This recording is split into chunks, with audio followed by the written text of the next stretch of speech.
guys, welcome back to another episode of The Ride. This week, Michaela and I had a chance to sit down and talk with Kelly Altschwager, who owns Western Workouts here in Colorado. And if you guys are fans of the magazine or follow our website, horseandrider.com, you are familiar with Kelly. She's done all these amazing rider fitness articles for us, whether it's just helpful tips to keep you going all day when it comes to nutrition and water and all that fun stuff, or actual like circuits you can do at home. She's been a fantastic addition to Horse and Rider, and we're actually in the process of bringing her on for Horse and Rider On Demand.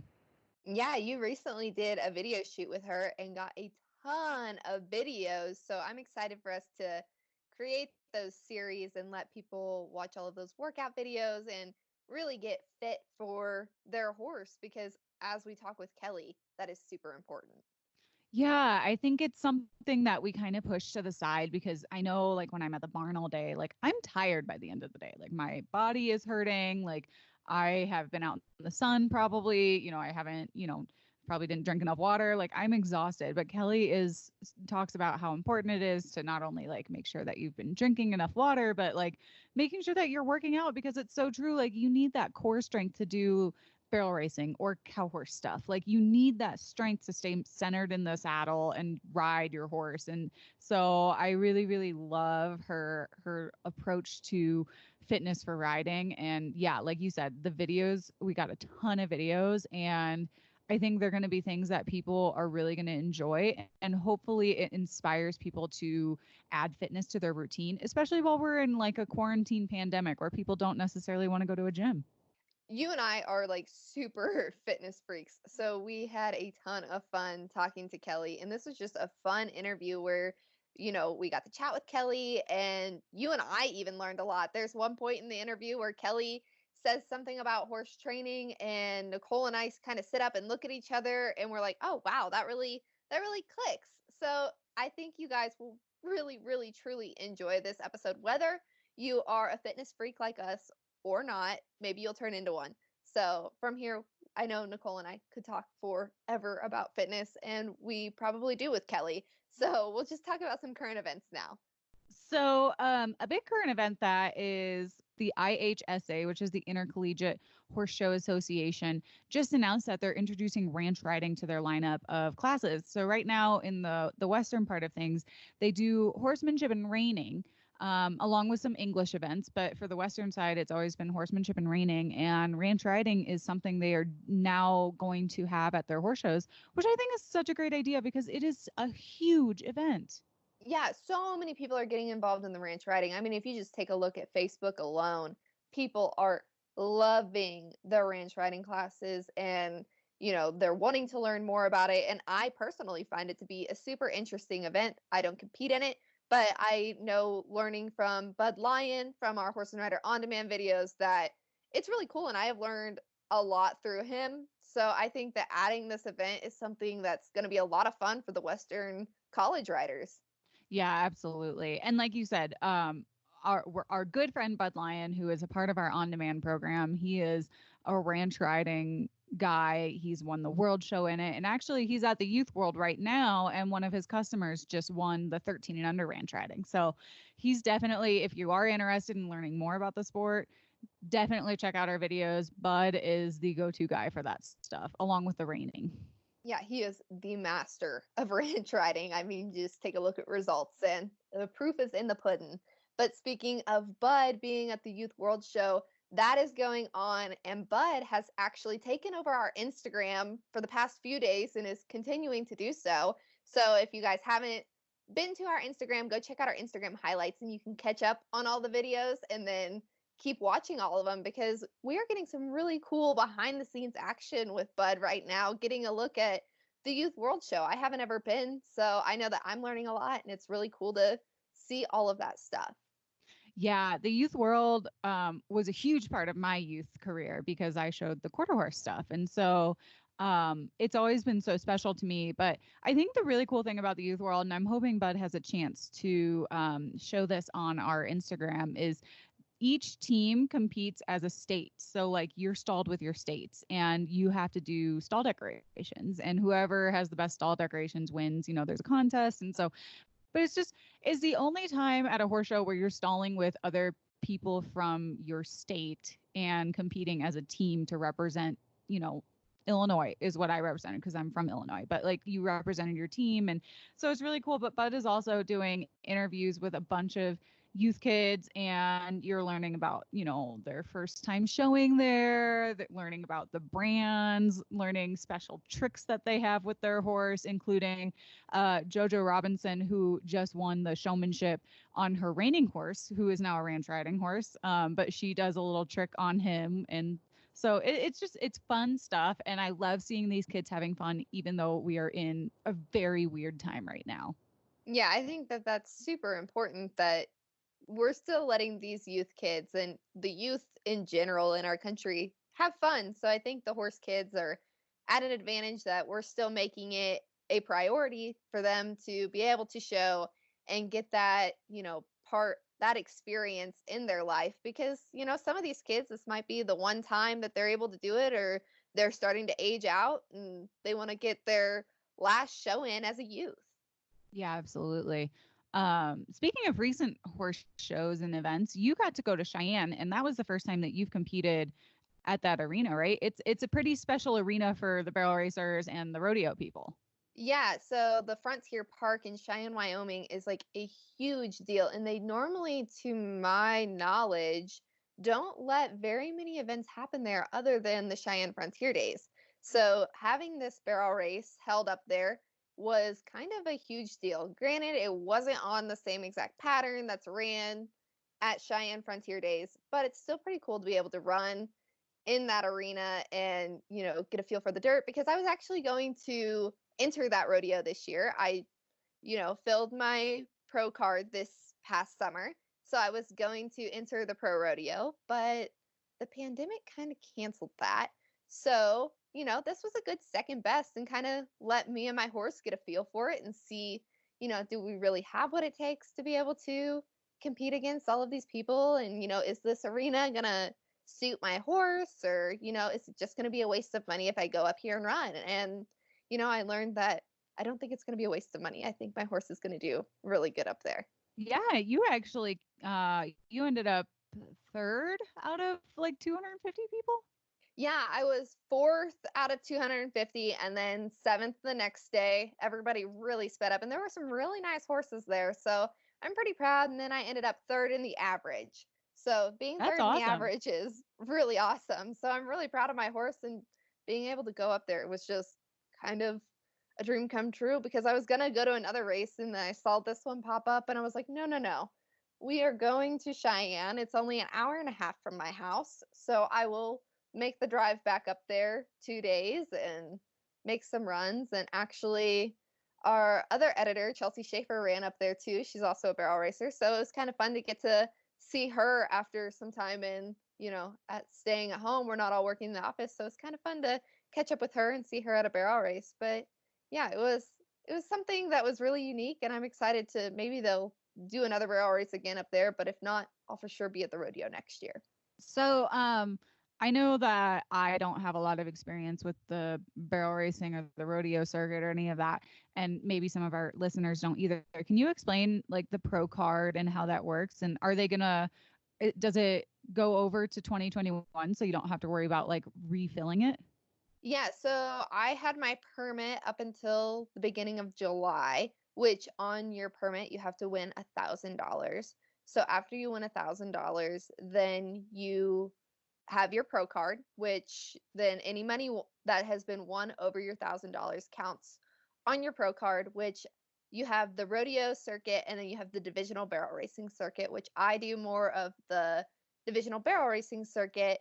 So that's where my money is counted in those standings. You won't see my name in the standings on the pro rodeo circuit because I don't enter rodeos. But that's how you fill your money on your card at rodeos, and that's how you make it to the national finals rodeo in Las Vegas. So I don't know if that really explains it all, but I mean, it's all still kind of new to me, so I'm still kind of learning. So that's kind of the gist of it. And I think I'm currently 12th or so in the Mountain States divisional circuit. out of around 40 or 50 girls. So I would have had a lot more had my permit counted towards my world or my standings, but they don't. Oh well, that's okay. It's still cool to see my name in there because as a little girl, that was something I was like, oh, the professional barrel racers. That's so cool. So to see my name on their website is kind of fun. Well, it is cool because not only did you start barrel racing later in the year because of the pandemic, but a lot of these pro barrel racer girls, that's all they do. That they just go from rodeo to rodeo, barrel race to barrel race. You have a full-time job, so it's not like you're constantly on the road like some of these other people. So that's really cool. Yeah, I'm just the solid weekend warrior going to, the weekend jackpots. And it kind of shows that, you can have fun, have a full-time job, and, still do okay. Absolutely. Well, on that note, why don't we jump into this interview with Kelly? I know that I'm super excited about it, and I'm sure that our listeners are going to love it.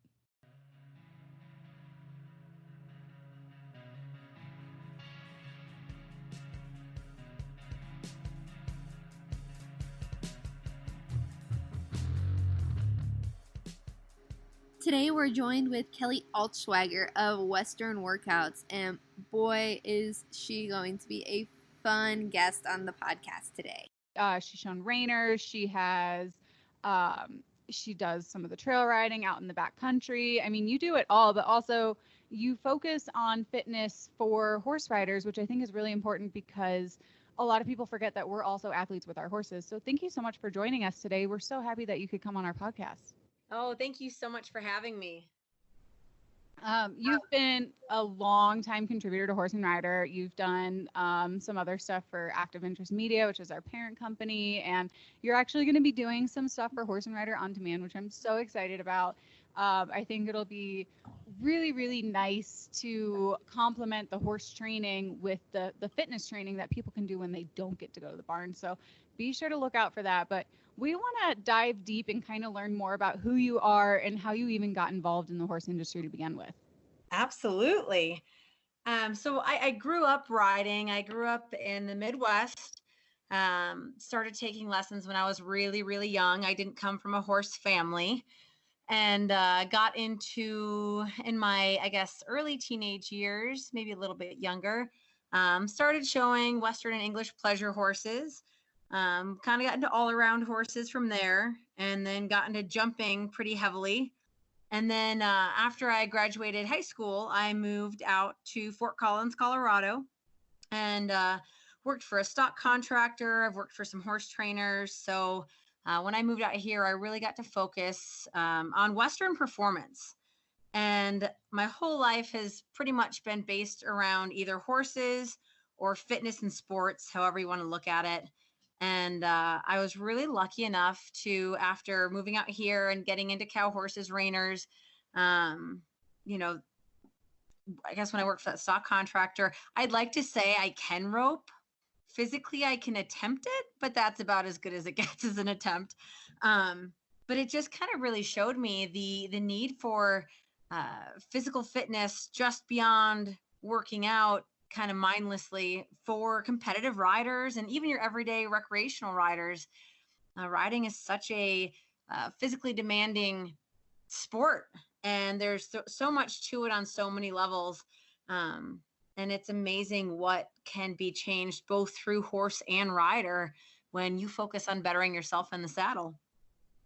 So what was that kind of turning point in your career where you were like, I want to help other riders get into their fitness and strength? Because I feel like in the last maybe 10 years, I've noticed that more horse trainers are being open about like, hey, I get up at 3 a.m. and I start working out before I ride.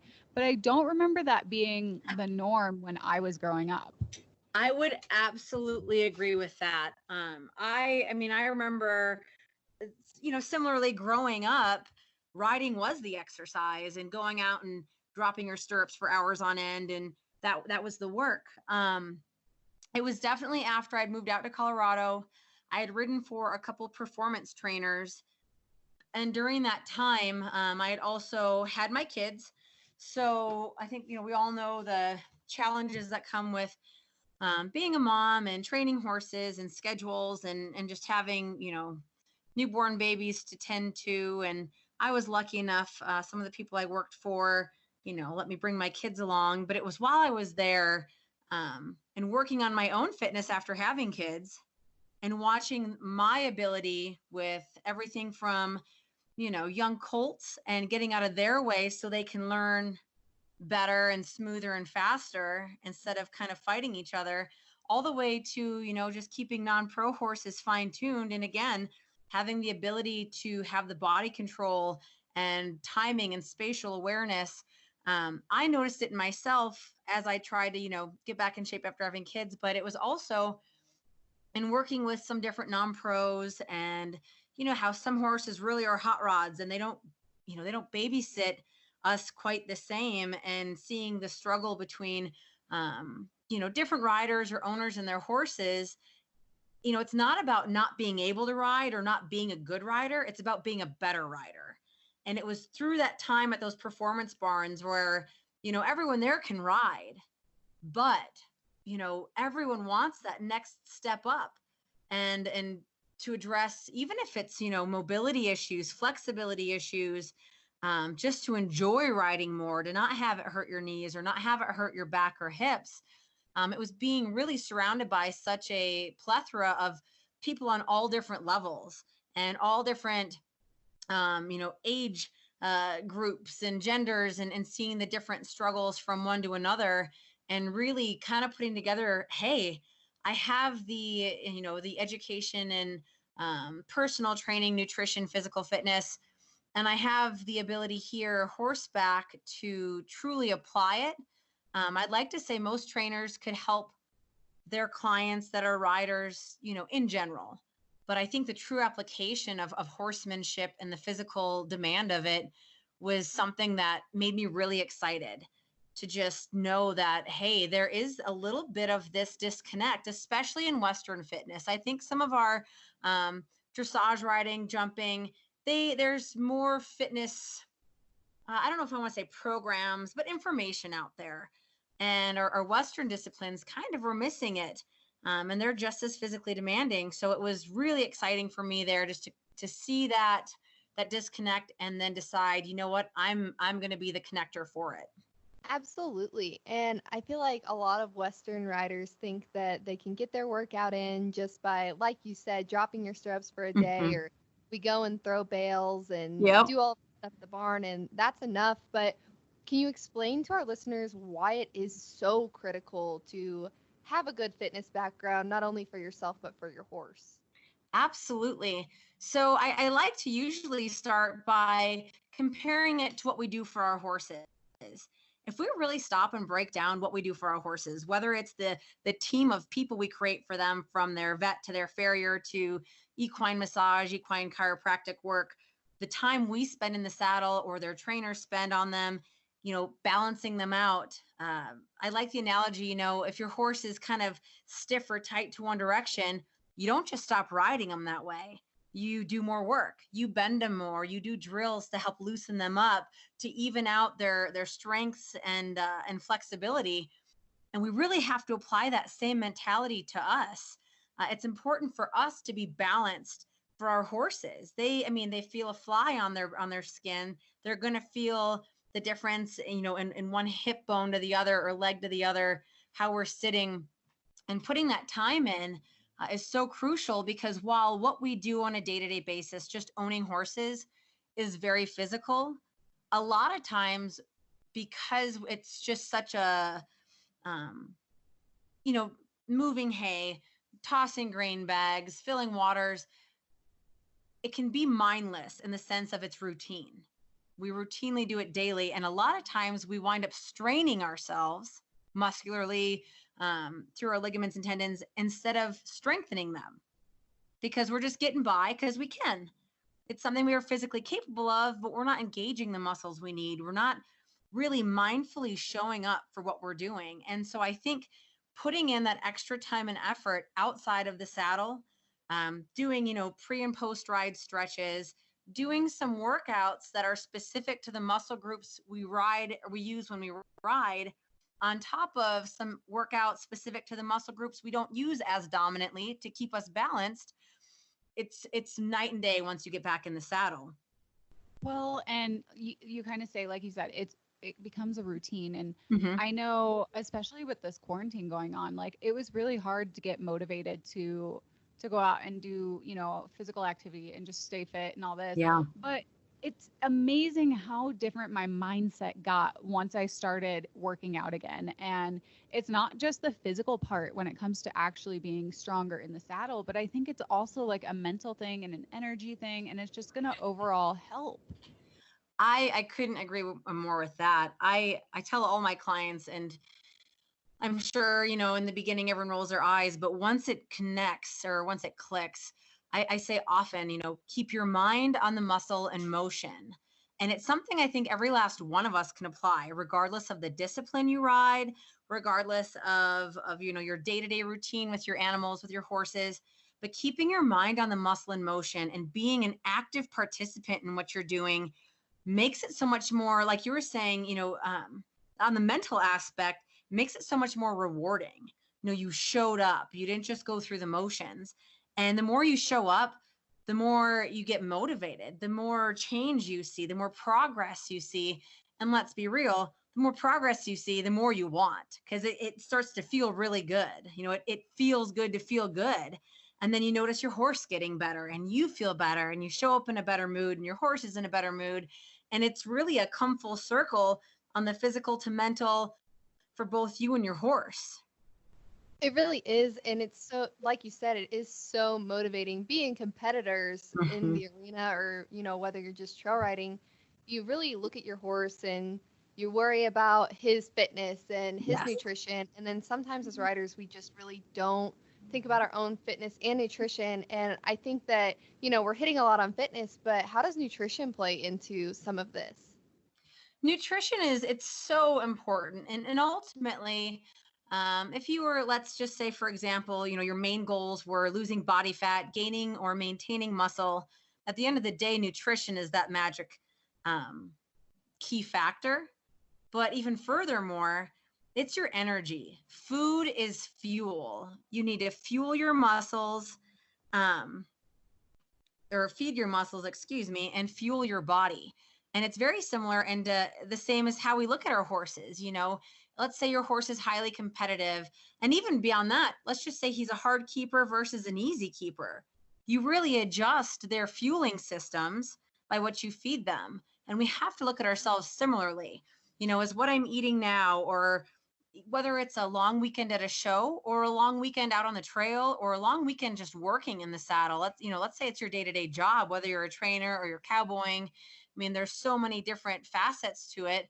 You have to fuel yourself because not only does your body need it to perform, but your mind, your brain needs it to perform, to keep you clear and concise in your thinking and your decision making. And we kind of forget that everything we eat, it's not just because we're hungry. It's to fuel our body for performance, mentally and physically. Well, and this kind of brings me back to an article you and I have worked on in the past, specifically to horse showing, because I am so guilty of going to the concession stand and just grabbing a hamburger or chicken strips or whatever I can get my hands on. And you made such a strong point where it's not that hard to think ahead and just pack a cooler full of food that's going to actually fuel your body instead of making you really groggy and tired. Yeah. And I think we just we're not aware of it until we get to the horse show and we're like, oh my God, this is my only option. Right. And I think you're spot on with that. You don't think about it. You're packing and preparing so many things for your horse, both feed, tack, you name it. And we kind of grab what we need clothes wise and call it good. It doesn't take that much more to fill a cooler. And you know what? If you got to grab that burger or those chicken strips as a last minute here and there, not the end of the world. But if it's your fuel every day and you're getting way too much fat in and not enough protein or carbs, and that body is working so hard to process it. And I always think of summertime shows, the heat of the day, and you need to get horses rode, and you're starving because you probably didn't eat enough in the morning to begin with, and you eat that kind of heavy, greasy concession stand meal.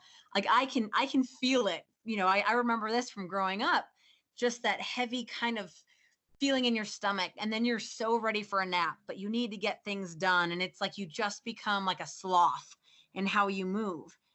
And that truly comes from fuel, and hydration. I mean, water intake is another big one. It's easy to grab a Diet Coke or something for some energy, but water is just as important, and having that water on hand, staying hydrated. We worry about our horses being hydrated, and we need to do the same for ourselves, and pack that cooler and load it full of stuff. And if keep it cool. If you don't eat it all, you can always take it home.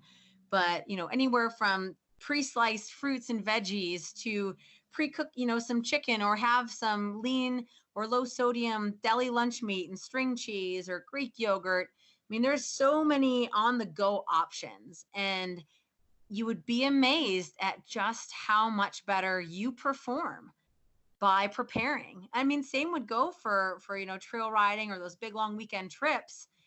You probably have saddlebags. Most people probably have the insulated saddlebags if that's what their main riding is, their discipline, and load those up with waters and snack options. And whether you snack all day long or you have a couple big meals, prepare them. You get to enjoy it more. You get to feel better. Yeah, and like you said, there's so many options out there when it comes to like coolers and stuff, and those insulated coolers for trail riding are amazing. And I know Aren't that they? like the Yetis do really well. I have a like 36-ounce one that I take to the barn all the time Oh, because see, yep. yeah, because like I think you're the one that actually woke me up and was like, "Hey, you're probably not drinking enough water, which is why you're getting so hot and dizzy and tired, and like you need more water intake when it's hot out." And I was like, "Oh my gosh, Kelly's right. I need to go get a bigger like water jug because I only drank, a small amount because I had a Yep. small water jug, and you have that gigantic gallon one, which I love, and it like inspired me to go get my own." Oh, that makes me so happy. It sounds so ridiculous, and like I hear myself say it sometimes, and I'm like, "Wow, Kelly, that sounds insane." But it's such a cold hard truth. And I am so guilty of it. If I just have a small water bottle, I usually forget how many times I filled it, and that's if I remember to fill it. And it sounds so lazy. Like, how hard is it to go fill up your water bottle? But I know if I just have a small one, I won't do that. So yeah, I have that gigantic, gallon jug, and it's silly, carrying it everywhere, but it has made it so convenient and so easy to get my water in every day. I mean, you have a whole gallon in front of you. You know exactly where you're at. You get to see it. Like, oh, I haven't had a whole lot, or I'm not doing so bad. And it's such a strange, easy, helpful swap. Absolutely. And I love the gallon water bottles where they have like little motivational marks on them and tell Yes. you, like, great, you're doing so good, or the Mm-hmm. time that you're supposed to drink them. They are so fun. So I love those. But kind of shifting gears into the business side, how did you get started with Western Workouts? So I was an assistant trainer at Schwarzenberger Equine.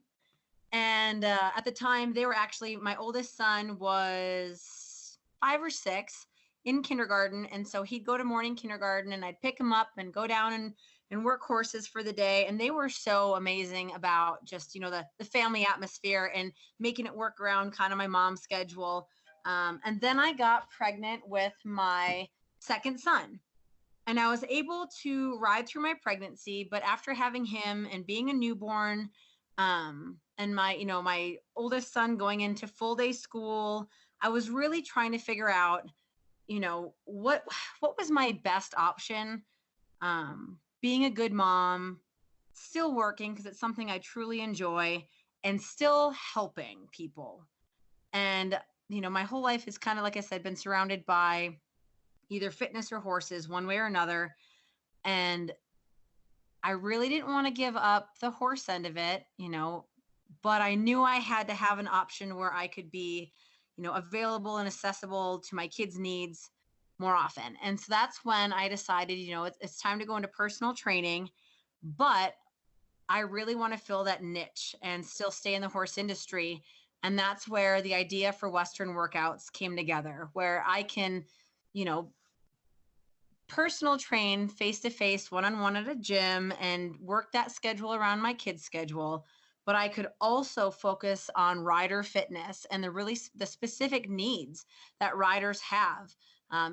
Hip issues, back issues, knee issues, posture, and just confidence and strength in the saddle. And it was kind of my best of both worlds. And I can't tell you, it has been more rewarding than I could have ever imagined, because not only do I get to see people succeed and reach their goals health-wise, I get to watch the partnerships between them and their horses improve and grow, and their success wherever that may be, the show pen or just at home, or in their ability to start colts and help them learn faster.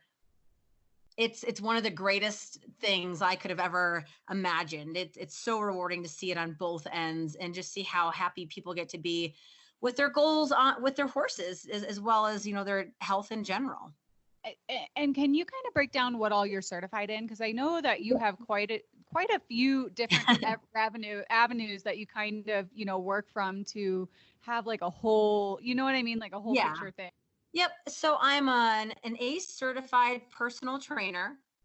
I also have a certification in nutrition and sports performance.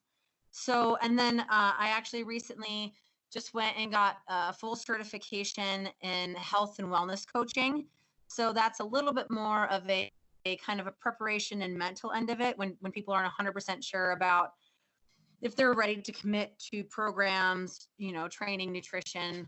But I like to, my goal is to really offer a complete circle of services on the mental end, the performance, and just the nutrition end of true health, as well as performance. They go hand in hand, but sometimes we have to address other needs, whether it's high blood pressure, things like that, and then we can focus on our performance. So it's kind of whole body, mind and body is my ultimate goal, and then obviously horse as well. Okay, so when you have somebody who's new to working with you and your program, what is the first thing that you kind of recommend they start doing to kind of get on this path to wellness and health? And because obviously you can't just like do a whole 180 and change everything you're doing in one day. It has to be like a journey. Oh, absolutely. You couldn't be more right with that. So when someone is interested just in even starting the process, I really recommend they just reach out to me, whether it's through social media, through email. My website is currently being rebuilt, so anyone who heads that way and sees it's under construction, I apologize. It will be up and going soon. But reach out, because I have a whole questionnaire I really like people to fill out, because my goal is to not just give generic plans. I don't like the cookie cutter crap. I am not a fan of it. I know it can work for some people and some is fine. I want to help as many people as possible with their specific goals. Fitness is not one size fits all. I don't care who you are. It just isn't. And that applies to riding just the same. Our horses are all different. They have different quirks. They move differently. And our riding is similar. So I really encourage people to reach out to me, ask questions. I want to get to know each person. Where are you in the process of, are you ready for change? Are you working on getting ready for change?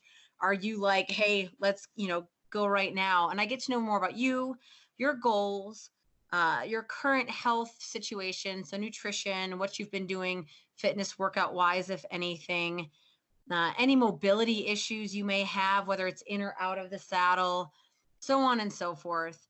And from there, we create a customized game plan for each person I work with. It truly stems around creating not just, I guess, what's the word I'm looking for? Not just realistic plans that fit day-to-day life. Because again, all of our schedules are different. Our routines are different. So it's creating a realistic plan, but a sustainable plan. So nothing is focused on immediate overnight change. It's what we can do step by step. This week, this is our main goal. When that becomes normal, routine, feels good, you feel confident, we work on the next. I really believe when people are kind of just given a plan outright, like, here, just do this, it's really, really hard for them to adhere to it because you don't know what their normal has been. You have to know where they're coming from, both nutrition wise, fitness wise, riding wise, their goals there. See where they've been so you can create those building blocks and those baby steps for success. So, what kind of workouts do you do with your clients, and are they mainly with items that you would find in your barn, or will your clients have to go out and purchase workout equipment, and just a little bit more about that? That is truly up to each individual person. So I'm here to be a absolute resource. If certain people would rather, they'd prefer to either they have at-home equipment already, they're willing to invest in some, whether it be resistance bands, dumbbells, or they have things on hand like mineral blocks, grain bags, water buckets, or tanks you can use for things like step ups and dips. It really depends on what each person has access to. So when I talk about each plan being customized, I have some people that can go to a gym twice a week, but they want to work at home the other 3 days, or they want to just be at the gym, or they just want to be home. And I every single workout is truly customized to what they have on hand or what they're interested in investing in. So it fits their current situation as best as possible. And then from there, workouts, also are created around their timeline each day. Some people might only have 20 minutes. Some people might have an hour. And we need to make each of those time options the most beneficial for the time they have, more or less. We've done a lot of content with you for the magazine, and Yeah. you have, literally created an entire body circuit using a hay bale. So there's really no excuse. And I love that you find objects that somebody who has a barn will have sitting around their house. And it's just like, it kind of makes it a no excuse thing, because you don't be like, oh, well, I have to wait until I get these dumbbells in. No, go fill up a water bucket. Oh, exactly. And it's 100% no excuses. I like to, I say I'm going to be your biggest cheerleader and your biggest resource, and I'm here to support you. And when we hit roadblocks or bumps in the road along the way, we'll always address them, because life is life and life happens and things happen. But at the same token, we need to be our biggest kind of advocate. And I'm here to advocate for everyone I work with and help them in any way I can, but I need them to do that as well. So it's kind of tough love meets endless encouragement. And all I want is to see everyone succeed. I am that total cheesy human being. I love seeing other people succeed and feel good and be happy. So it's like, well, if that's what you want, that's what we're going to make happen. And I mean, it comes down to even people I work with. Like you said, we made that one workout with just a hay bale. I think we've done others with some resistance bands or whatever's around. I'll have people send me pictures, like send me pictures of your barn, your shop. What do you have lying around? And we'll get creative and we'll make it happen, and it doesn't require investing tons of money. It really is customized for each and every person. And I have noticed over the years, it's kind of a tough concept for some people to grasp, because a lot of fitness and a lot of what society has pushed on us is these cookie cutter plans. We'll just do it. We'll just do this plan. Just get it done. And that's great. And that plan probably does work if you just get it done. But if it doesn't fit what you can do daily, you're not going to keep doing it. And then you've defeated the purpose already. So when I say everything I do, from nutrition to workouts, are customized for each individual, it truly is, because I want to see them succeed, and I want this to be something that they can sustainably do and keep doing and enjoy doing and have fun doing it. It doesn't need to be stressful or miserable. It should be fun. Like, wow, I really can do this, and it doesn't look conventional, but man, how far does conventional fitness get everyone? It doesn't get everyone where their goals, are. And we're here to kind of, like you said, take every excuse and throw it out the window. Yeah, and I think that social media has kind of, social media has done a lot of great, but I also think in the fitness world, you get a lot of false information out there. Oh my gosh. Yes. Yeah, and you have these people who are, quote unquote fitness experts who don't have any certification and are Mhm. saying, drink this whatever detox Skinny tea. tea Yeah. and yeah, you name it. And it is hard because at the end of the day, quick fixes sound exciting, but they usually never last for a very long time. Even certain ways of eating, hey, this worked really great for 3 months, and then after 3 months, I gained everything back and then some. And to me, my goal is to help people with lifelong health, lifelong wellness, lifelong success. And so I agree with you on the social media end. It's oh man, it's real hit and miss. And I can see where a lot of people get overwhelmed. How do you choose? How do you pick what's right or wrong if you don't know? Yeah, and I see a lot of, like you said on Instagram, all of these people who look fit and you see some of their journeys. But for me, I just recently started a fitness journey and it was really, really intimidating. And had it not Yeah. been for Nicole being by my side, I might not have ever taken the Oh, leap. So, what kind of tips and advice would you give somebody who's nervous and scared to do this, but they know that it's going to help themselves and their horses? that's a great question. And congratulations, by the way. That's awesome. And Nicole is a fantastic partner in crime to have. She's a tough cookie. I don't know about that. Michaela actually made the semifinals of the American Rodeo, and she credits her What? her fitness journey. I think the listeners of our podcast know that we are both boxing, and we have a boxing gym Yes, on the I street. that's awesome. Yeah, and she had never stepped at foot in a gym until August of last year, and then she's like putting these insane times in the arena when she's barrel racing now. So, Check and you out. Congratulations. That's awesome. I just got Thanks. goosebumps. Yeah, but it was so scary stepping into the gym. I was the Right. girl in school that everybody would look at and be like, haha, you're never going to be Oh, like an athlete or, oh, you doing a squat or, lifting weights. That's so funny. And now, here I now am. look at you. That's ah, that story alone. That's fantastic. So first of all, for anyone out there who's scared or nervous, that I guess that to me, I know what it feels like to be intimidated, to step out of your comfort zone, to do something that scares you to death. And as much as it's easier said than done, especially once you've done it a few times, if it scares you, you're on the right track. If it makes you nervous, you're on the right track. Because all of those out of our comfort zone things, that's where our massive growth is. That's where the magic is. That's where mentally and physically you really change in incredible ways. So that's number one. Two, either maybe research trainers in your area if that's something you're interested in. Um, Research trainers in your area. Maybe ask some of your friends if they've worked with any trainers, if they have any recommendations.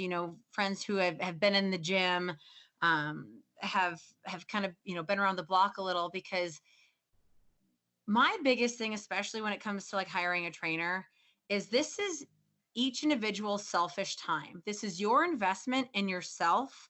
This is your time investment, not just financially, in yourself and in bettering yourself. So finding someone that you track well with and that you're comfortable with really matters. And if the trainer's not willing to give you like a 30-minute free consultation so they can get to know you or you can get to know them, which I think is just as important, if not most important, then you need to walk away and look for a different one. If finding a trainer isn't maybe the route you're wanting to take or not comfortable taking, very similar to, like what you said, having Nicole by your side, reach out to a friend that's doing it or has done it or has more confidence. Because going into a gym or a setting that you're not comfortable in with someone who is kind of gives you that secondary confidence, and it gives you that, okay, well, I might be uncomfortable, but they're not. I'm going to follow their lead, and they can give you the ins and outs of just etiquette, in the gym. Put your weights away, wipe your stuff down. But they can also get you comfortable and just getting used to moving your body in a different way. Whether it's lifting weights, doing cardio, boxing, yoga, it's different than riding, especially if what you've mainly done is riding and you want to get better. So it's moving your body in different ways and learning how to do that without feeling silly. And I will promise anyone and everyone who is uncomfortable or nervous about other people at the gym watching and judging. I mean, I was there. I attempted to be a trail runner a few years ago and definitely was out of my league and thought everyone was, sitting there looking at me like, what is she doing here? Most people aren't doing that. We do that to ourselves. We get in our own heads, and we have to remember that you matter more than someone else's opinion. And again, I know it's easier said than done, but find that partner, to have that accountability partner or that friend that has that confidence. Reach out to a reputable trainer and someone who cares about you and your goals, and then run with it. Just run wild. Well, and I think you make a really solid point with the finding somebody who knows what they're doing, because it's no different than riding a horse. You don't want to just jump on a horse when you don't know what you're doing. You want to have guidance from a professional. And, if you are lucky enough to find a professional fitness trainer, like, it's so important to learn proper position so that you aren't hurting yourself and you are actually doing stuff that's going to help improve your riding. But yeah, I think one of the things that I truly, truly love about the boxing, and it's great because it's a physical outlet and there's so much to it, but it's helped us with riding in the sense that it's a very mental sport too. And so you're constantly having to outthink your opponent, or else you're going to get hit in the face. I have been hit in the face, and it's no different than if you're working a cow and you're trying to read what this cow is about to do so that you don't have a cow running loose in the arena. Exactly. So it's going to help riding in so many other ways than just building strength, which obviously it's going to help build strength and you're going to be a stronger rider and all that. No, that's so true. And I've touched on, I think it was in one of the articles, I touched on spatial awareness. And that sounds kind of silly to some of us, but when you're riding, just being aware of where your body is. I can't tell you the number of times, learning different disciplines. I mean, reining for one, going to spin this horse and they keep jumping out of their spin. And it was like, what is going on here? Well, it was me, like they did exactly what I asked. So it's paying attention to your body. And the great thing with finding any physical outlet that isn't riding is it makes your brain, like you said, it makes your brain work again. You have to constantly be thinking, and am I in the right position? And then over time, it becomes second nature. And similar to riding, we kind of get in second nature, but I think it's also sometimes when we get sloppy, we can get by, shortchanging our horse on, maybe you're not cueing your lead change right when you should, but your horse kind of carries you through it. Well, man, what if you gave them the benefit of the doubt and you're cueing right when you needed to, right in stride, because you feel it and they feel it and your body's there for it. And you really get a lot of that through physical fitness outside of the saddle, is knowing where your body is in conjunction to everything else going on. And the more you can work on that, I've always said, feel is something you can't teach, but you can do things to improve it for sure. And boxing is a great example. Your feel in boxing has just got to be huge. And I'm no expert when it comes to that, but just the application of it, the feel in your hands, the feel in your response. Am I going to respond with fast hands, slow hands? And I think that applies just the same to riding. So allowing yourself kind of the growth in so many areas is, you're never going to regret it. That's for sure. Yeah, and like I said, being new to the fitness journey, I had no idea how closely you could relate fitness to riding. All I did was ride horses, and I didn't know that I could apply the applications of boxing and just the fundamentals of, working out in general so much to my horse. And it makes me even analyze my horse's workout that much. Yes, I love that. That's fantastic. That's so spot on. Yeah, no, and it's great because, like they always say in boxing, like, you have to have soft hands. And I'm like sitting here going, wait, aren't you like your fist is going to somebody's face? But it makes sense. And it's the same thing with like when you're riding a horse, like you might be going like balls to the walls down the, fence to do something. But if your hands are rigid, your body's not in the right position. And so it's super fascinating to be able to take things from other avenues of fitness and apply it to the riding. Well, can I even think about like something like posture? Everyone thinks they should have good posture because it's just good for you. You should have good posture, sit up straight, don't slouch. We've all heard it. But, this is a great example, I think, is if you're sitting in your chair right now, if you're listening to this, sit in your chair and close your eyes and slouch your back. And don't get me wrong, there are certain applications in riding, obviously, where you're going to slouch and sit deep in your pockets. But actually round your back and slouch, it drives your hips forward, which then drives your feet forward. Let's say you're riding like that and you need to cue back for a nice lead change. Try and swing your leg with your back rounded out and crouch. It just doesn't go that far. But then sit up and think of bringing your belly button to your spine and kind of lift your wings, is what I call like your lats, your back, lift your wings and sit up nice and tall and see where your hip position is now and how much more mobility and movement you have in that leg. So it's one of those things. We think of good posture because it looks nice. Well, sitting up straight in good posture, it affects everything else in our body and what we're doing. And our horse feels that. We don't always slow down and apply it. So it's amazing what you can do with very, very little tweaks, fitness wise or body structure, strength wise, and then feel all the benefits in the saddle. Yeah, it really is. I mean, Nicole and I were just over here as you were telling our listeners to, sit up straight and, don't slouch. Nicole and I were actually slouching before you started to say anything. We kind of looked at each other like, oh no, that's a bad habit that both of us have. So kind of funny that you did that. And, then as you were talking us through it, we both did it and we looked at each other and it just clicked and it made so much sense because, yeah, like you said, some events you're going to need to sit down and be on your pockets, but and then when you said that lead change, it totally makes sense because you can't do that. And are you going to be cueing your horse right at your shoulder, at their shoulder, or are you going to sit up and cue them just right back behind their cinch? And it's allowing yourself to have your legs where they need to be before you have to move them there. I like the soft hands though with the boxing reference. That's a fantastic reference, especially at high speeds. When we're riding at high speeds, we tend to have kind of fast, rigid hands versus when you have the strength in your body and you have the confidence in your seat and in your posture or your core strength, your abdominal and low back strength to ride that horse at that speed, but keep your hands soft and slow because you're all right there. I mean, I like that one a lot. Yeah. I never, in a million years, if someone was like, hey, you have to have soft hands in boxing, I'd be like, huh? What are you talking about? But it makes total sense. And it's the same thing with like balance, when I first started, I would lean forward into that, punch or whatever. And my coach was like, would you lean forward if you're cueing your horse like that? And I'm like, no. And she's like, then why are you doing it here? And I'm so thankful that she relates things to horses so that I can understand it.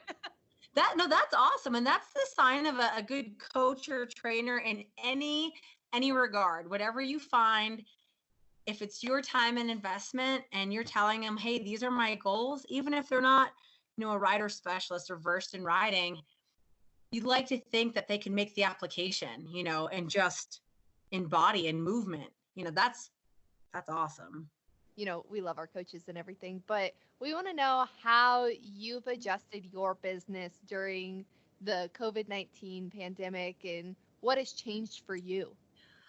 Oddly enough, I got busier and I'm incredibly grateful for that. I think it really gave me, because I do train, I train people, I guess, of all nature, athletes, teenagers up to, moms and dads up to, I have a couple clients that are well in their 70s working on PRing their marathon times. So I definitely have a plethora of clients. But this, with the gym actually shutting down itself, it really gave me a chance to focus on, like, one, I'm still rebuilding my website, and it gave me a chance to focus on that online presence. And I think that's really helpful when it comes to the Western workouts business end of it and working with riders, because, if your job is outside of the barn and outside of your horses, and then you need to find time to work with your horses, it also is tough to find time to meet someone in the gym one-on-one. And a lot of times a lot of my clients are in the middle of nowhere ranching. They just aren't going to drive an hour and a half or 2 hours to a gym each day.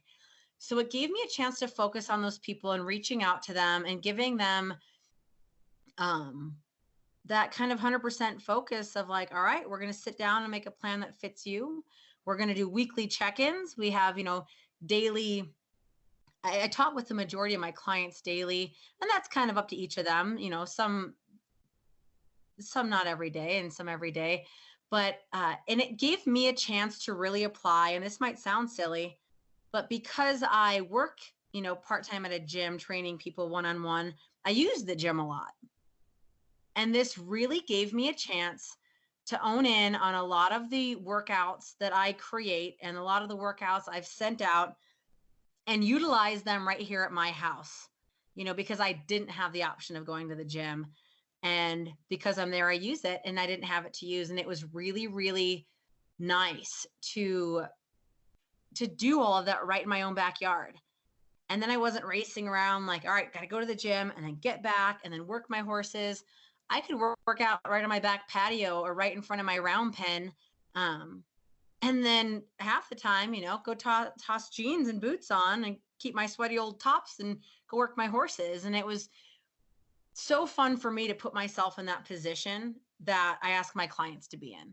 It gave me a lot more insight into how enjoyable it can be, and how, I don't want to say easy is not, a great word, but really how doable it can be when you choose to make it that way. So you obviously, with the gyms being shut down and everything, you had to go to a virtual platform. You were already doing that beforehand, correct? Yep. I was already doing that beforehand. I feel like due to the COVID situation, a lot more people looked that direction than had prior. That's awesome. And do you see, like, in the future working with more people remotely? Are you enjoying that? I am really enjoying it. I won't lie. I do, I have my handful of clients here that actually don't live far. So I get to go and watch them ride their horses, work their horses. We take video and kind of assess, their seat or any, body issues going on. And I do love that, because that's when I really get to see the hands-on of it. But I do think that the online training is really going to be most beneficial for people, just because of the nature of the lifestyle, if that makes sense. Whether, you ride English Western, you're ranching, you're competing, you're trail riding, most people tend to live, that busier life. They're already, like I said, job, time with their horses, whether it's home or at a boarding facility. And I think that online gives them just as much support. It gives them just as much customization as they could ever get, face-to-face, one-on-one. But it also gives them the benefit of making it fit into their schedule whenever, instead of like, oh man, at this time I've got to make it to this gym to meet for this appointment. It's something that they can utilize as they see fit, when they have time each day. Maybe, I don't know about you guys, but me owning horses, like the other morning, my nice little filly, she either got ran through the fence by something, and thank God somehow she has no scratch on her. I don't know how she managed that, but I was going to get my workout done that morning. Instead, I wound up fixing fence and getting my workout done that night. And I think that's just kind of a part of the lifestyle as well. Day to day might not always look the same, so you can adjust when you do what. And the online gives that option, because everything's in your hands at your discretion. But I always love getting any chance possible to meet, the people I work with face to face. We do FaceTimes and Skypes and all of that as well, just because I think it's important, just that connection. And kind of going off of that, like being at home more, you just got a new reining prospect, right? Can you talk a little bit, because you had to step away from the horses to raise your family, and your husband was busy outfitting, and you had your workout, business going on, And so, but now you have a performance horse again. I'm so excited. So, we live north of Wellington, and we've always had horses. Like you said, my husband was guiding and packing for an outfitter. And we kind of took care of that string of horses in terms of all the doctoring and health needs. And we always had ours, but a few years back, I had to put down my nice mare. She had a fluke deal and ruptured her guttural pouch, and that was a bummer. And I just kind of, we always had the mountain horses, and they're great horses. So I kind of called it good enough. But like you said, yeah, I had to step away from the performance end a little bit and just focus on business and family. And my husband, actually, he's a horseshoer as well. And some of his clients, they get breedings from the Rocky Mountain Reining Horse Stallion auction each year. And they had some really nice colts down there. And he asked me to go down and look one day. And this little filly, she's an REF Black Mamba filly. And she just kind of had that attitude and style to her, the way she moved. And I just liked her personality, really. She's got a little bit of that sass, but she's so level-headed. I went back and forth on it forever. And my husband is just the world's best, because I think where a lot of husbands are like, don't buy another horse, he was the one pushing for it. Like, no, now's your time. Do it. And she has just been awesome. We got her going under saddle, and she's so ready for her first ride. She's had a couple, I guess, just horse accidents, injuries, scraping herself up, because good Lord, man, they're good at that. So we're getting ready to put her first ride on her pretty quick. And she's just been phenomenal. I haven't had a colt this nice in a long time, or a filly, excuse me. So I'm just pumped to see what she winds up being. Are you planning on showing her too, or is it just like a play project? Yeah, yes, I am definitely planning on showing her. I'm not going to do any futurity stuff with her, but she's kind of small right now. So we're just going to start her and see how she goes along, and then kind of make our plans from there. But ultimately, yes, my goal is to show her and get back in the show pen. I just miss competing. I've always been a very competitive person, and I love that challenge of, again, like, I said earlier, it's not about any of us not being able to ride or not being good riders. It's just about being better. And I really want to be able to provide I want to be a good role model and example for all my clients on all levels. And I think that would just kind of top it off, is to get back and compete again. And, I think practicing what you preach is very important, especially as a trainer or coach. So I'm excited to see where she takes me. Absolutely. That's so much fun. So where can our listeners find you, whether it's social media or your website? So on Facebook, they can find me at Western Workouts. On Instagram, I am Western_workouts. And then my website is westernworkouts.com. Like I said, it's currently under construction. I should actually have it up by the end of the week is my goal, and I'm very excited about it. We put a lot of time and effort into it. I just wanted to make it a little more user-friendly, give a little more information so people can either reach out with questions or just say, hey, I'm ready, and click, sign up, and then I can contact them. Yeah. And like I said earlier, Kelly is going to do some videos with us for our on-demand platform. We're so excited. I've been pitching this for like a year and a half now, because I so enjoy any time I get to spend with Kelly. So I love getting to work with you. It is an absolute joy. So if you guys have not had the opportunity to check out any of the articles that she's done for us in the past, you guys have to check out the video stuff, because I'm sure it's going to be a fantastic. We're going to have some fun. That's for sure. Yeah.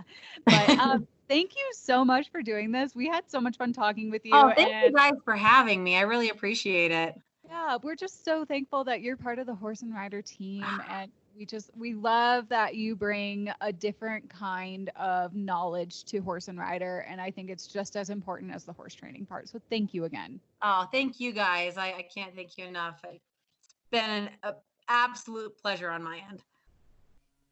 Thank you guys for tuning into the Ride Podcast. We hope you enjoyed this episode, and please be sure to subscribe wherever you listen to podcasts. Follow Horse and Rider Magazine on social media and find us at horseandrider.com. If you guys have any questions or comments, please be sure to hit us up at horseandrider@aimmedia.com. We want to hear from you guys. And if you like what you're listening to, be sure to leave us a review on iTunes. How many stars, Michaela? 5 stars, please.